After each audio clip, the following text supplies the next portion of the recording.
Modern Money Primer blog number 19, Responses by L. Randall Wray. This week, we began our investigation of effects of sovereign deficits on saving, reserves, and interest rates. As usual, I will group responses by topic. I counted 9 main topics. I'll be very brief in presenting the questions, some of which were quite long. So please refer back to blog 19 for the details. Question 1. Wray claims sovereign government can buy anything for sale in its own currency, but why can't it just go to forex markets, get foreign currency, then buy everything for sale in all currencies? Answer. Takes at least 2 to tango. Domestically, government insures sellers by imposing a tax in its own currency. Hard to do that on foreigners in their own countries. Impinges on sovereignty. So, for example, the U.S. cannot force Italians to pay taxes in Italy in dollars. To buy stuff from Italians, our government might be forced to use euros. Note, I did have a caveat. Foreigners might take dollars, in which case there is no affordability problem. So let us say Italians don't want the cheap, risky dollars. Ha! Yes, the US can go to forex markets and trade dollars for euros. Here's the problem. It is now subject to forex market demand for dollars. It can never run out of dollars, but the exchange rate can move against the US. At the extreme, it could find no takers even at an infinite exchange rate against the dollar. Zimbabwe, Weimar. I am not saying this is probable. I am just saying we need to be careful in our claims. Domestically, government can buy anything for sale if it is for sale in terms of its own currency. And it can create that demand by imposing taxes. Externally, all bets are off. If stuff is for sale only in foreign currency, the government of Rwanda might not be able to buy it. Question 2. Inflation. What causes it? Shortage of supply? External shocks? Excess demand? Unions? Can the employer of last resort deliver price stability? Answer. The question of the ages. Here is Keynes's true inflation only results once the economy exceeds the full employment level of demand. That is a useful definition, but not consistent with empirical measures that usually rely on a consumer or producer basket, the index price of which can rise long before full employment. Bottlenecks, say high-tech goods and skilled labor, cause prices to rise. Supply shocks, a nice euphemism for OPEC conspiring to raise oil prices, cause key commodities to rise in price, which causes prices to rise across the full range of output, and so on. Note also that much, or even most, of inflation results from imputation of price increases to things that are not bought or sold at all. Shelter services, the sheer joy of living in a house one owns. That gets into complicated discussions. I wrote about it years ago at levy.org. So let's put it this way. Beyond full employment, raising aggregate demand or reducing supply is almost certain to cause inflation. Before that, inflation is possible but not inevitable. Depends on a wide variety of factors, and is not necessarily a bad thing at all in any case. Shifting the composition of the consumer basket due to changes of tastes can cause the consumer price index to rise. Is that bad? Of course not. Consumers changed their tastes. The focus of inflation has become a phobia in the worst sense of the term, but in any case, yes, the employer of last resort program helps to stabilize prices, as we discuss in weeks to come. Question 3. The Fed sets the overnight rate, but what about others? What if markets react against budget deficits, so the bond market vigilantes demand more blood in the form of higher rates? Answer. As discussed, the Fed can set the overnight rate, plus the rate on any other financial assets it stands ready to buy and sell. It can peg the 10-year government bond rate or the 30-year. It actually did that in World War II, but now it usually does not do that. And even under quantitative easing, it used a back-assward method to try to bring down long rates on treasuries, trying to use quantities rather than prices to hit a price target. Dumb and dumber. But whoever claimed Bernanke knows what he is doing. Hint. He doesn't. But I suspect you did not need the hint.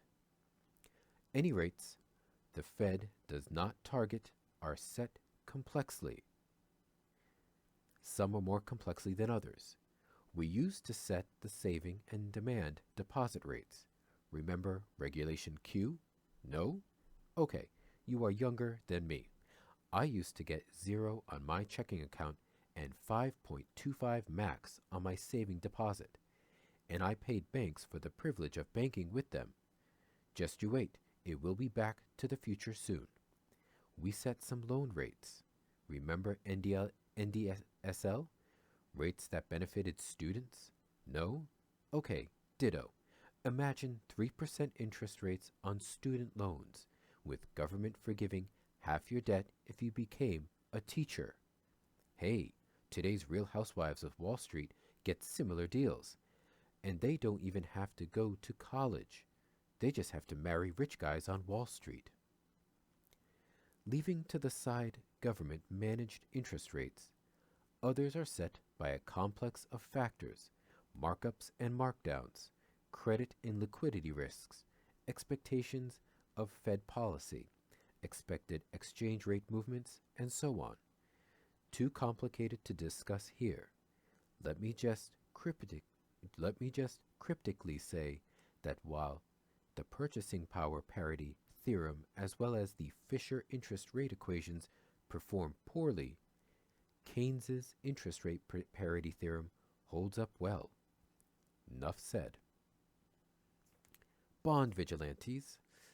Don't sell them the bonds. Sovereign government never needs to sell bonds. Just leave the reserves in the banks instead. Pay them 0 or whatever the support rate is. Euthanize the rentier class. Don't bend over backward for the vigilantes. That was Keynes's recommendation. Question 4. Can the central bank manage the level of reserves by paying a support rate? Answer. In the old days when the Fed paid 0 on reserves but had a target rate substantially above 0, the supply of reserves was completely non-discretionary. The Fed accommodated. Now it can pump trillions of reserves into banks and pay them 25 basis points, the support rate, and charge any bank that is short reserves 50 basis points. The Fed funds rate will stay within that band. So now, a quantitative easing adopting Bernanke Fed can decide banks should hold $100 gazillion of reserves and buy every toxic waste trashy asset banks have. They are happy to give up the waste and thereby increase reserves exogenously. Why any Fed would want to do that is beyond me, but Bernanke's Fed wants to do it. It will do quantitative easing 3. Just you wait. Question 5. Barber argues that balance sheets are false for government. Answer. This sounds a lot like my buddies at the American Monetary Institute, AOMI, who want to abolish accounting so that the government can create debt-free money. Look, Accounting is certainly a human device. Well, apes have accounting records too, but they are somewhat more straightforward. So far as we know, they have not yet invented subprimes and credit default swaps. But there is a logic behind it. To some extent, you can say we discovered rather than invented double entry bookkeeping. Frankly, I think anyone who thinks that we can change accounting so that we only look at the asset side and ignore the liability side has at least one screw loose. Government has a balance sheet. Its IOUs are our assets. Its deficits are our savings. Changing the way we report the balance sheets will not change the reality. Hey, banks have been cooking their accounting, and they are still toast. More below. Question 6. Deficits create excess reserves only if all else is equal. Answer. Yes, but look at the scale. Budget deficits are in the tens and hundreds of billions or even trillions of dollars. Required bank reserves are minuscule by comparison. A few months of budget deficits will completely satisfy all required reserve needs for the next decade. The flow of reserves that result from typical budget deficits will always create excess reserves because required reserves grow much more slowly. Question 7. Isn't the accounting of debits and credits reversed? Answer. Okay, to simplify, I use T accounts that are presented in every money and banking textbook. Bank loans are on the asset side of the bank's balance sheet. Demand deposits are on the liability side. Reverse that for the borrower. For the wonkier with a bit of business school education behind them, I strongly recommend this article, Ritter, The Flow of Funds Accounts, A New Approach, Journal of Finance, May 1963, which goes through the balance sheet, the financial uses and sources approach, treatment of real and financial, and integration into flow of funds accounts. It sounds like a couple of commentators are confusing a balance sheet with sources and uses. Question 8. What if the budget deficit is too low to satisfy net financial saving desires by the private and foreign sectors? And the Fazari paper is excellent. Answer. Yes, that happens. In that case, the private and foreign sector reduces spending, causing the budget deficit to widen. Now, to be clear, causation is complex. There can be many slips between lip and cup.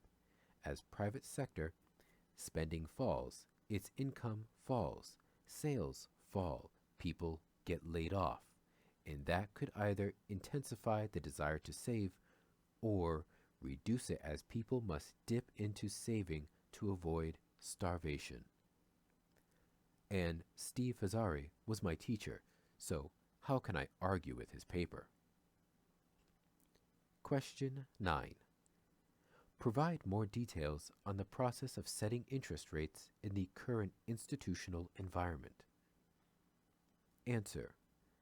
Well, ignoring quantitative easing, we now have a Fed that sets the support rate paid on reserves and charges a higher rate to lend reserves.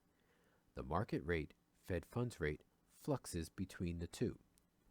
The best work on all this is by Scott Fullwiler.